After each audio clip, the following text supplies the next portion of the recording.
Bonjour à tous, j'aimerais, dans le cadre de ma playlist sur les répétitions de Dieu, méditer lors de ce message sur la déclaration d'amour paternel de Dieu à son Fils Jésus lors de la transfiguration. Celui-ci est mon Fils élu, écoutez-le. Prenons le temps d'écouter le passage de Luc. Luc 9, verset 28. Environ 8 jours après qu'il eut dit ces paroles, Jésus prit avec lui Pierre, Jean et Jacques, et il monta sur la montagne pour prier. Pendant qu'il priait, l'aspect de son visage changea, et son vêtement devint d'une éclatante blancheur. Et voici 2 hommes s'entretenaient avec lui, c'étaient Moïse et Élie, qui, apparaissant dans la gloire, parlaient de son départ, qu'il allait accomplir à Jérusalem. Pierre et ses compagnons étaient appesantis par le sommeil. Mais, s'étant tenus éveillés, ils virent la gloire de Jésus et les 2 hommes qui étaient avec lui. Au moment où ces hommes se séparaient de Jésus, Pierre lui dit « Maître, il est bon que nous soyons ici. Dressons 3 tentes, une pour toi, une pour Moïse et une pour Élie. » Ils ne savaient ce qu'ils disaient. Comme ils parlaient ainsi, une nuée vint les couvrir, et les disciples furent saisis de frayeur en les voyant entrer dans la nuée. Et de la nuée sortit une voix qui dit « Celui-ci est mon Fils élu, écoutez-le. » Quand la voix se fit entendre, Jésus se trouva seul. Les disciples gardèrent le silence, et ils ne racontèrent à personne en ce temps-là rien de ce qu'ils avaient vu. Passons donc maintenant à l'exhortation du Père aux 3 hommes présents sur la montagne de la Transfiguration. Écoutez-le. Remarquons que l'adjonction de cet impératif se trouve uniquement sur la montagne de la Transfiguration dans chacun des 3 évangiles, dits synoptiques, parce que fort semblable, Matthieu 17, versets 1 à 13, Marc 9, versets 2 à 13, Luc 9, versets 28 à 36. Et la mention de « fils élu » est uniquement présente dans Luc, alors que chez Marc et Matthieu, Dieu parle de « fils bien-aimé ». Donc, je rappelle, c'est uniquement sur la montagne de la Transfiguration que se trouve la mention de « écoutez-le ». Et on va beaucoup insister sur cette mention. Ah, la gloire pleine de majesté rappelée par Pierre. Mais avant d'aller plus loin dans notre méditation sur l'écoute du Fils, notons qu'il existe une 8e répétition de cette déclaration du Père dans la Bible, et précisément dans l'épître de Pierre, 2 Pierre chapitre 1 verset 16. Ce n'est pas en effet en suivant des fables habilement conçues que nous vous avons fait connaître la puissance et l'avènement de notre Seigneur Jésus-Christ, mais c'est comme ayant vu sa majesté de nos propres yeux.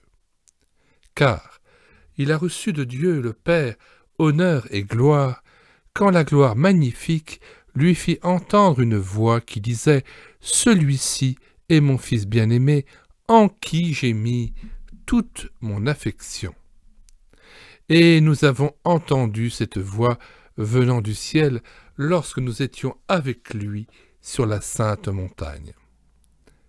Pierre revient dans sa 2e épître, à la fin de sa vie, et alors que Dieu lui a fait connaître qu'il allait bientôt quitter cette tente, sur cet épisode marquant et extraordinaire de la Transfiguration. Cette révélation du Christ en gloire marquera sa vie à jamais. Cette expérience fondatrice le marquera à jamais, et c'est avec beaucoup d'émotion qu'il en fait le souvenir auprès des frères et sœurs en Christ à qui il s'adresse. Ce qui lui fut révélé était tellement incroyable et sidérant qu'il s'empresse de bien spécifier qu'il ne s'agit pas d'une fable ou d'une légende empreinte de surnaturel comme on aime en raconter aux enfants, de ces légendes qui font rêver tant elles transportent l'imaginaire. Avec Dieu, d'ailleurs, nous sommes souvent comme ceux qui font un rêve, pour reprendre l'expression du psaume 126. Tant son intervention, ses paroles et ses desseins sont époustouflantes. Pierre s'empresse d'ailleurs d'ajouter alors ces paroles que nous allons méditer. Au verset 19, « Et nous tenons pour d'autant plus certaine la parole prophétique, donc cette parole du Père adressée au Fils sur la montagne sainte, à laquelle vous faites bien de prêter attention, comme à une lampe qui brille dans un lieu obscur, jusqu'à ce que le jour vienne à paraître et que l'étoile du matin se lève dans vos cœurs. » Je répète, « Et nous tenons pour d'autant plus certaine la parole prophétique, à laquelle vous faites bien de prêter attention, comme à une lampe qui brille dans un lieu obscur, jusqu'à ce que le jour vienne à paraître et que l'étoile du matin se lève dans vos cœurs. » Or, de quelle parole prophétique s'agit-il, si ce n'est ce propos du Père, tenu à l'égard de son Fils sur la montagne, « Celui-ci est mon Fils élu, écoutez-le. » Si nous y prêtons attention, cette parole du Père deviendra pour nous, comme elle le fut en son temps pour Pierre, une lampe qui brille dans un lieu obscur. C'est une parole phare dans la nuit de ce monde et des épreuves de cette vie. Plus j'y prête attention, plus Christ, l'étoile du matin, se lève dans mon cœur et se forme en moi, et plus je suis à même de connaître ces temps de rafraîchissement auxquels nous aspirons tous. B. L'homme naturel ne peut voir le royaume de Dieu. Ce qui s'est passé sur la montagne sainte est contraire à la condition naturelle de l'homme.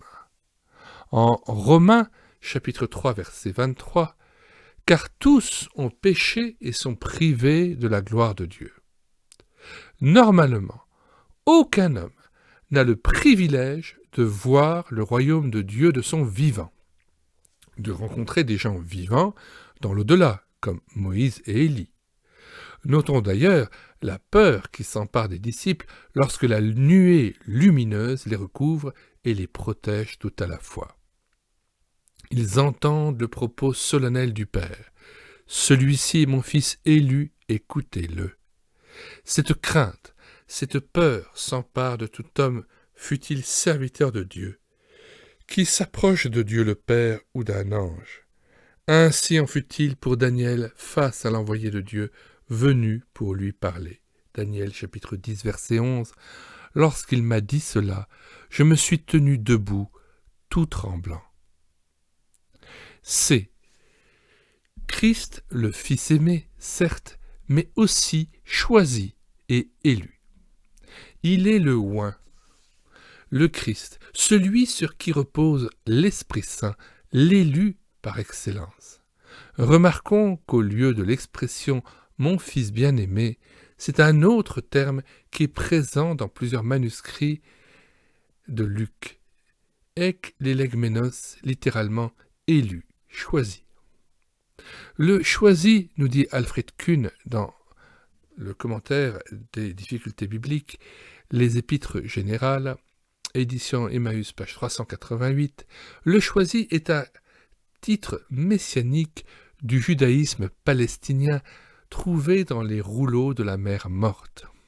Écho d'Ésaïe 42, verset 1, que nous rappelons, « Voici mon serviteur que je soutiendrai, mon élu, en qui mon âme prend plaisir. J'ai mis mon esprit sur lui. Il annoncera la justice aux nations. » Le terme d'élu est employé absolument parlant en opposition aux serviteurs, tels que Moïse et Élie, élus pour des missions spéciales. Ajoutons qu'en Ésaïe 42, ce célèbre passage de l'Ancien Testament, dans ce passage, la double mention de l'élection et de l'amour paternel est présente.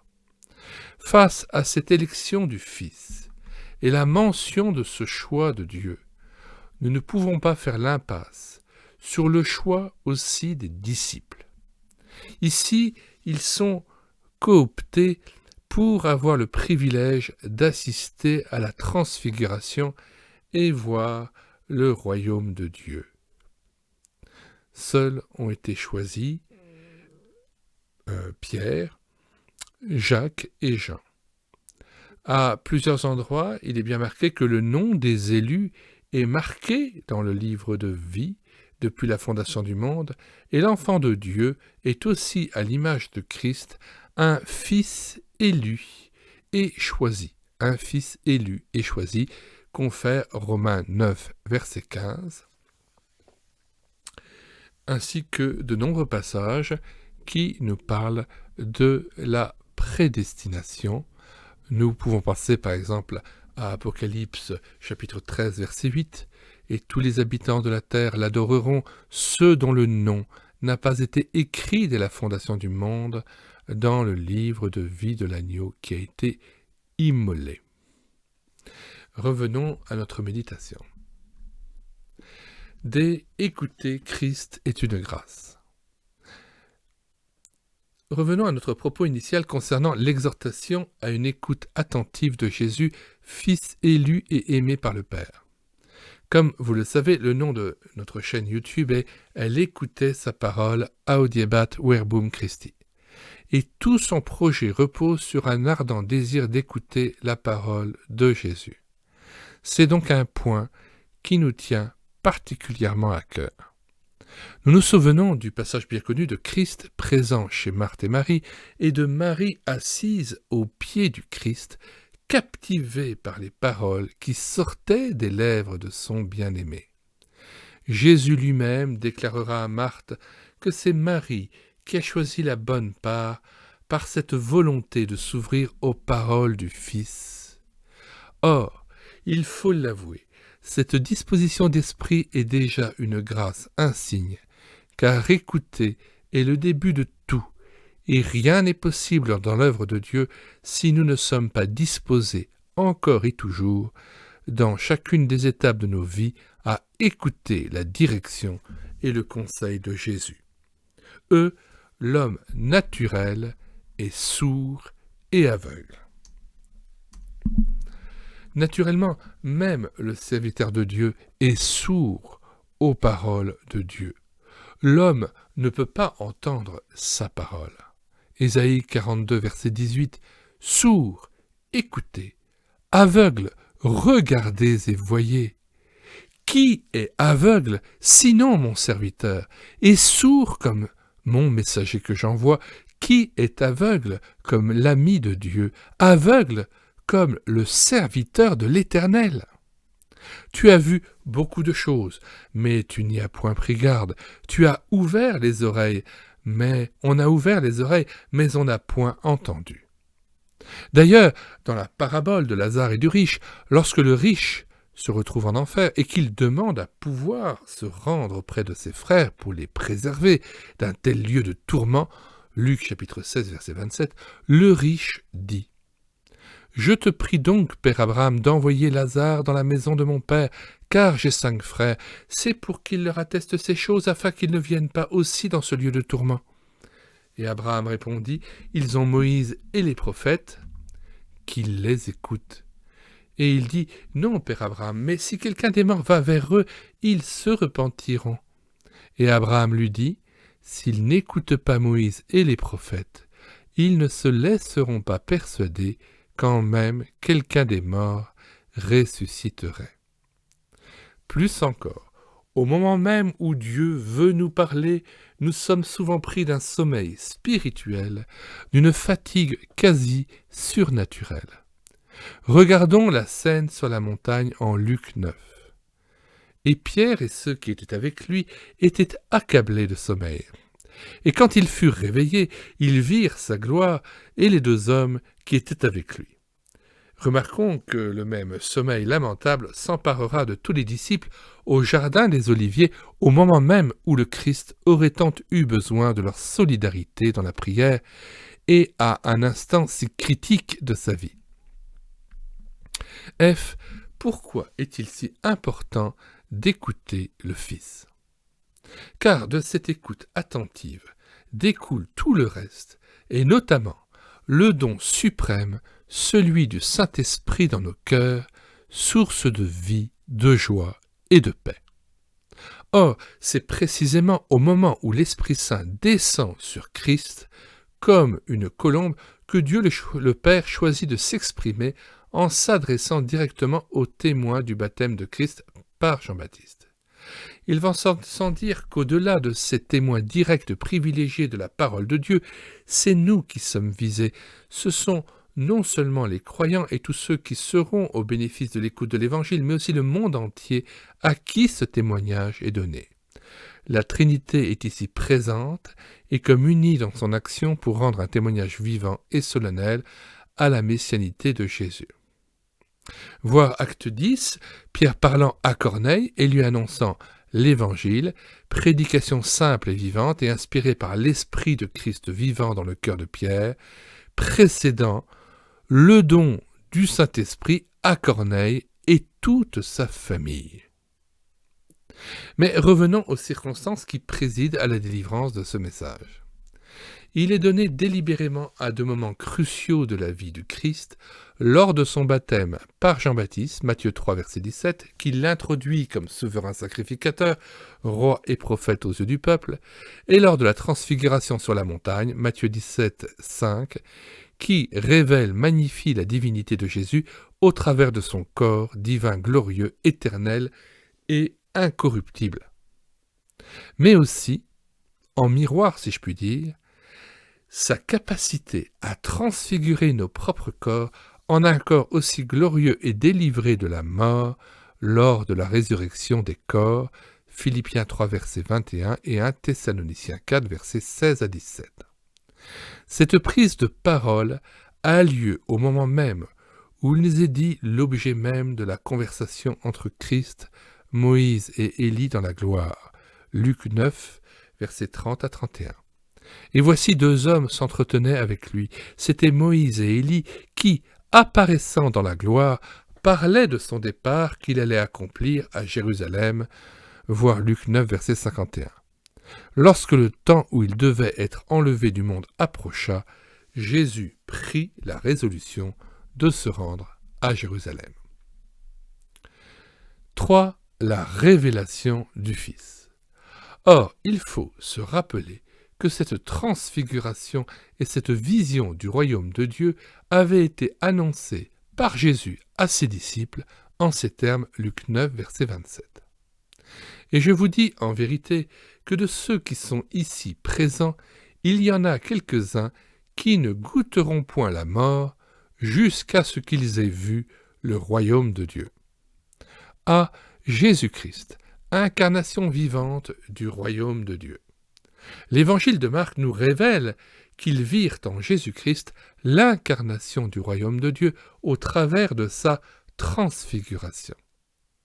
Et il fut transfiguré devant eux, Marc chapitre 9, verset 3. Et son visage resplendit comme le soleil, et ses vêtements devinrent blancs comme la lumière, Matthieu chapitre 17, verset 2. Et ses vêtements devinrent brillants et d'une extrême blancheur comme de la neige, tel qu'il n'y a point de foulon sur la terre qui puisse ainsi blanchir. Marc chapitre 9, verset 3. Sa gloire était cachée par son incarnation jusqu'à présent. De même, la gloire du Père est cachée quelque peu par cette nuée brillante qui épargne en quelque sorte les trois disciples de la mort, car nul ne peut voir Dieu et vivre, selon ce qu'il est dit dans Exode. Nous avons là un écho aussi et une allusion à la transfiguration de Moïse, Exode 34, versets 29 à 30. Le rayonnement du visage de Moïse n'était qu'un reflet de la gloire de Dieu dans la nuée, il n'avait pas sa source permanente en lui. Qui plus est, il reflétait le ministère de la loi engendrant la mort et la condamnation des hommes.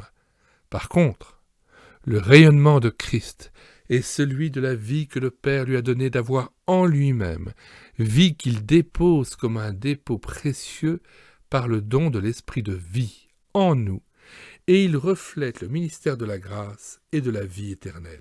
2 Corinthiens 3,7 Or, si le ministère de la mort, gravé avec des lettres sur des pierres, a été glorieux, au point que les fils d'Israël ne pouvaient fixer les regards sur le visage de Moïse, à cause de la gloire de son visage, bien que cette gloire fût passagère, combien le ministère de l'Esprit ne sera-t-il pas plus glorieux?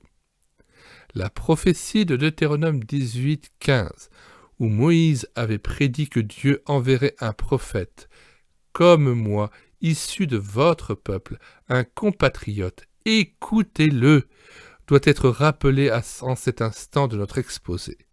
L'Éternel avait confirmé les paroles de Moïse en ajoutant « Je mettrai mes paroles dans sa bouche, et il transmettra tout ce que je lui ordonnerai. Et si quelqu'un refuse d'écouter ce qu'il dira de ma part, je lui en demanderai compte moi-même. » Deutéronome 18, versets 18 à 19. Lors de la transfiguration, Christ est décrit comme le prophète par excellence, celui qui a sur ses lèvres les paroles du Père, les oracles de Dieu qu'il nous faut écouter. Comparez Actes 3, 22, citant Deutéronome 18, verset 15. Jésus, le prophète des prophètes, prolonge, complète et surtout accomplit parfaitement, tout en les dépassant, les ministères de Moïse et d'Élie. B. Une concordance évidente avec l'Apocalypse.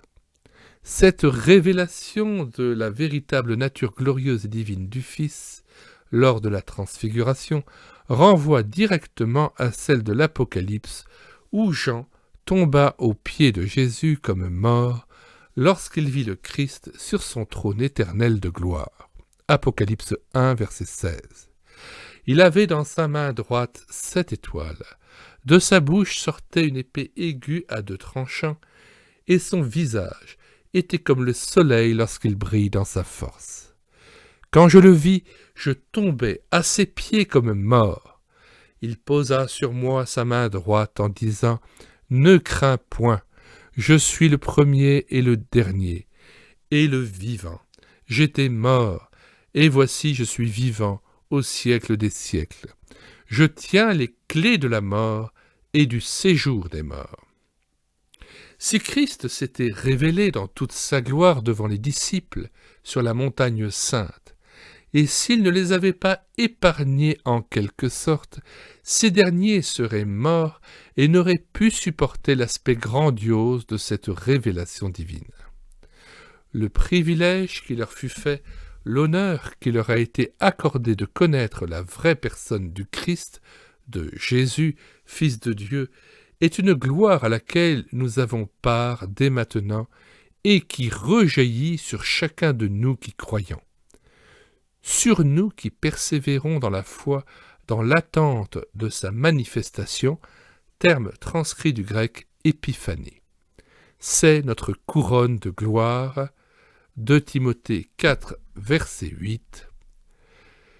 Désormais la couronne de justice m'est réservée, le Seigneur le juste juge me la donnera dans ce jour-là, et non seulement à moi, mais encore à tous ceux qui auront aimé son avènement, littéralement son épiphanie. 4. À son service pour vivre en sa présence. A. Dieu introduit par Jésus l'ère de la grâce et de la vérité. En tout, cette accréditation du Père à l'égard de Jésus, cette déclaration d'amour paternel, et cet adoubement, sa reconnaissance et sa désignation comme Fils de Dieu, comme Messie et oint de Dieu, est bien présente 8 fois au moins dans les Saintes Écritures. Une fois en Ésaïe 41, verset 1, 6 fois dans les synoptiques, c'est-à-dire Matthieu, Marc et Luc, et une fois dans les épîtres générales, notamment la 2e épître de Pierre, en 2 Pierre 1, 16. C'est dire son importance. Elle inaugure une nouvelle alliance avec le peuple juif, mais aussi une nouvelle ère pour les nations, pour les gentils et les craignants Dieu qui se convertissent dorénavant à Jésus-Christ. Rappelons encore que le chrétien se convertit à une personne, celle du Christ, et non pas à une religion, au Messie de qui nous recevons le don glorieux, nous permettant de vivre une vie de piété authentique, agréée du Père, le Saint-Esprit. B. Jésus reçoit honneur et gloire du Père avant d'envoyer à l'Église son Esprit Saint. Si cette révélation du Fils en gloire sur la montagne sainte est marquante à tout jamais dans la mémoire de Pierre, Jacques et Jean, c'est que Jésus-Christ y reçoit honneur et gloire. Cette louange du Père à son Fils rappelle la gloire que celui-ci avait auprès du Père avant son incarnation et avant que le monde fût. Elle préfigure sa gloire à venir après sa résurrection et son ascension. Après sa glorification dans les lieux célestes, Christ envoie son Esprit Saint pour engendrer l'Église à une vie nouvelle, pour que nous recevions dorénavant sa présence dans nos cœurs et que nous vivions avec lui tous les jours. L'injonction qui leur est faite d'écouter le Fils, à eux les disciples les plus proches du Christ, ne manque pas de nous interpeller. De cette écoute attentive dépendra aussi leur capacité à transmettre dans les épîtres générales, voire les évangiles, celui de Jean notamment, ou dans l'Apocalypse, la parole de Dieu. Les fondements de l'Église reposent sur leur écoute de Christ, tant il est vrai que l'invitation réitérée à l'écoute attentive nous est bien connue et nous est maintes fois répétée, comme dans Matthieu 11, verset 15, que celui qui a des oreilles pour entendre, entende, et Matthieu 13, verset 19, que celui qui a des oreilles pour entendre, entende. C'est l'écoute de la parole de Dieu nous permet de porter des fruits. Ainsi, la parabole de la semence, en Luc 8, versets 11 à 15, fait écho à l'une des conséquences les plus manifestes d'une écoute authentique de la parole, le fait de porter du fruit.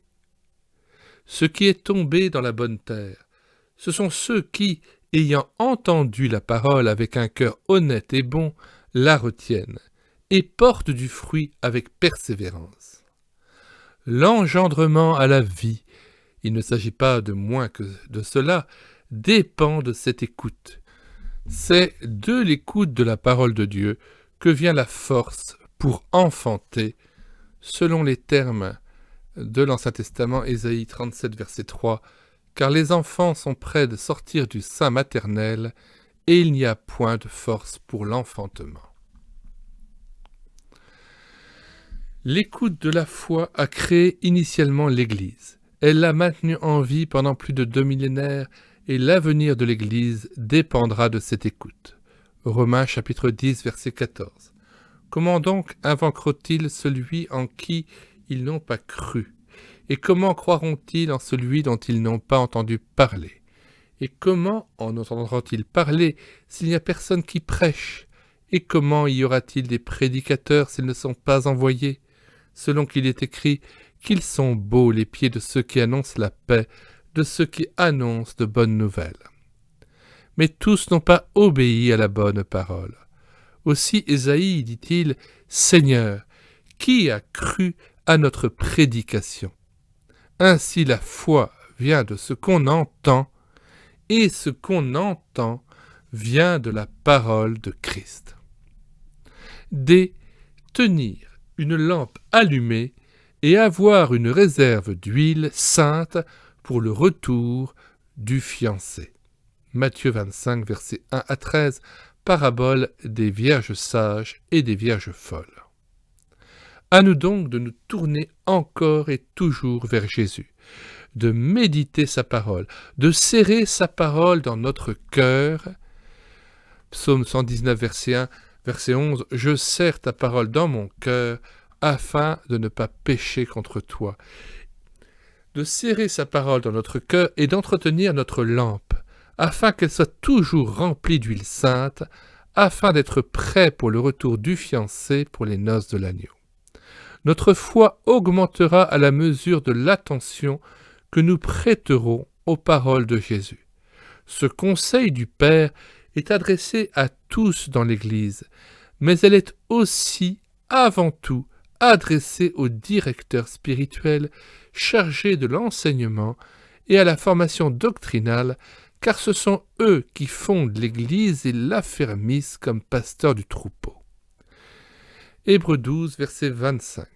Gardez-vous de refuser d'entendre celui qui parle, car si ceux-là n'ont pas échappé, qui refusèrent d'entendre celui qui publiait les oracles sur la terre, combien moins échapperons-nous si nous nous détournons de celui qui parle du haut des cieux, lui dont la voix leur ébranla la terre, et qui maintenant a fait cette promesse, une fois encore j'ébranlerai non seulement la terre, mais aussi le ciel. C'est donc avec crainte et tremblement que nous devons écouter la parole de Dieu. Voir tous les versets des proverbes commençant par « Écoute, mon fils, l'instruction », tout en travaillant à notre salut avec crainte et tremblement. Philippiens chapitre 2, verset 12. Rendons grâce au Père de nous répéter avec autant de patience l'annonce du Fils. Disons-lui merci pour ses cordages d'amour, par lequel il nous attire à lui. Osée 11, verset 4. Je les tirai avec des liens d'humanité, avec des cordages d'amour. Je fus pour eux comme celui qui aurait relâché le joug près de leur bouche, et je leur présentais de la nourriture. Donc disons-lui merci pour ces cordages d'amour par lesquels il nous attire à lui. En Christ, nous sommes aussi ses bien-aimés, en lui nous sommes agréés, et son âme prend aussi plaisir en nous. Que Dieu puisse continuer de faire par nous, dans le repos de la foi, les œuvres du Père, qu'il nous renouvelle dans l'Esprit Saint pour faire fructifier nos talents pour la gloire de Dieu.